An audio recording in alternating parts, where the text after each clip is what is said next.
Hello viewers, আসসালামু আলাইকুম। Welcome to my channel Suhana Foodies. আশা করছি সবাই অনেক বেশি ভালো আছেন। পড়েছে অনেক বেশি গরম, আর এই গরমে একটু প্রশান্তি আনার জন্য আমি আপনাদের সাথে শেয়ার করছি কাঁচা আমের টক ঝাল মিষ্টি জুস। খেতে কিন্তু অনেক বেশি মজার। আপনারা এটা রমজান মাসেও ট্রাই করতে পারেন।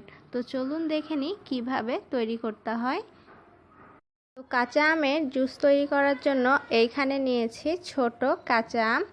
এই কয়েকদিন আগে খুব বেশি ঝড় হওয়ায় এই আমগুলো কিন্তু গাছ থেকে ঝরে পড়ে গিয়েছে। আর এই ছোট আম দিয়েই আমি আপনাদেরকে জুস তৈরি করে দেখাবো। তো চলুন শুরু করি। তো আমি সবগুলো আম নিব না, কিছুটা আম নিব। তো কিছুটা আম আমি এখান থেকে নিয়ে খুব ভালোভাবে ছিলে নিচ্ছি। আর এই যে ছোট আম দেখতে পাচ্ছেন, এটা কিন্তু ছুরির সাহায্যে ছিলে নেওয়া যাবে না, তার জন্য আমি বটি দিয়ে ছিলে নিয়েছি।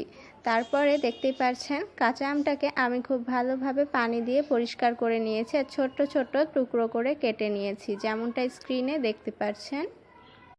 আচ্ছা, তো এবার চলে যাচ্ছি নেক্সট প্রসেসে। আমাদের লাগছে ব্লেন্ডার জার।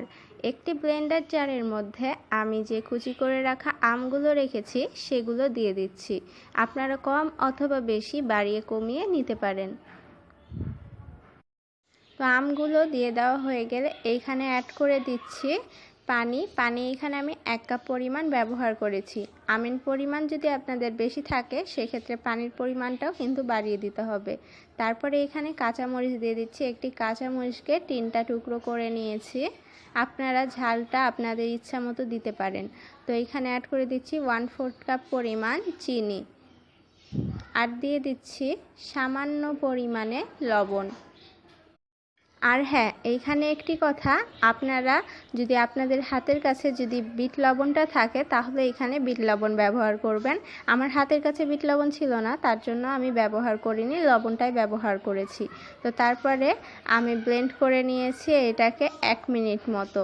তো দেখতেই পাচ্ছেন কত সুন্দর পারফেক্টলি হয়ে গিয়েছে। এবার আমি একটি বাটির মধ্যে একটি ছাকনা বসিয়ে আমি ছেঁকে নিচ্ছি জুসটাকে খুব ভালোভাবে। আর জুসটা কিন্তু অবশ্যই ছেঁকে নিতে হবে, তাহলে খেতে অনেক বেশি ভালো লাগবে।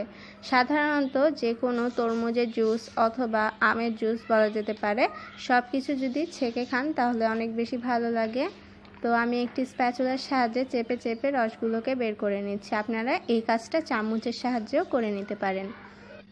আমের যে অবশিষ্ট অংশটুকু আপনারা দেখতে পাচ্ছেন সেটা আমি ফেলে দিচ্ছি।